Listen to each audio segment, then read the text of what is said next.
Voici ce qu'il reste d'une enseigne de la compagnie égyptienne de téléphonie mobile Djezzy, au cœur de la capitale. Alger est en ébullition à la veille du match avec l'Égypte mercredi au Soudan. Tout ce qui est égyptien est pris pour cible dans le pays.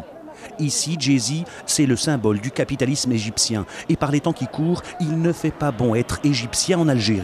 Les Algériens sont chauffés à blanc après les témoignages qui arrivent du Caire. Aéroport d'Alger, c'est la bousculade. Les premiers supporters arrivent d'Égypte, il y a de nombreux blessés. Ces Algériens veulent savoir ce qu'il s'est passé, pas le résultat du match, ils le connaissent déjà, mais les agressions subies par les supporters algériens au pays des pharaons. Oui, il y a des victimes. Ils nous ont frappés. Il y a un jeune homme de Blida qui est décédé, je crois.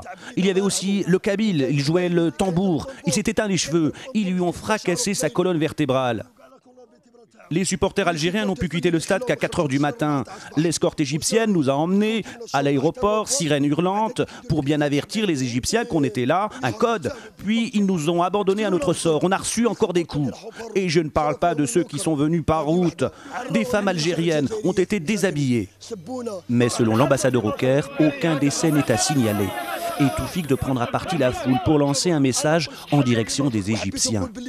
Vous les Égyptiens, quand vous êtes venus chez nous à Blida, on vous a bien accueillis. Vous êtes jaloux de nous, jaloux de notre drapeau.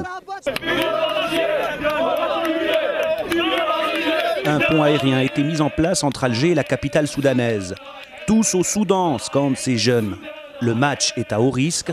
Au Caire, certains supporters algériens avaient même souhaité la défaite de leur propre équipe pour sauver leur peau. Le match, bon, ils ont gagné 2-0. Hein. Heureusement qu'ils ont gagné peut-être, hein, parce que sinon, on ne serait pas vivants.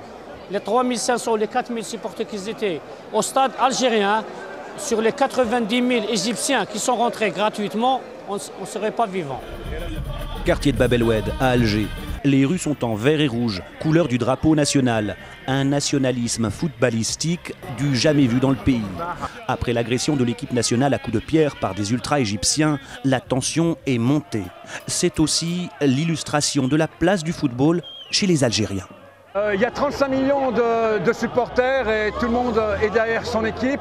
On n'a jamais vu ça. La dernière fois, c'était pour Algérie-Allemagne en 82. Et je crois que l'histoire va se recréer.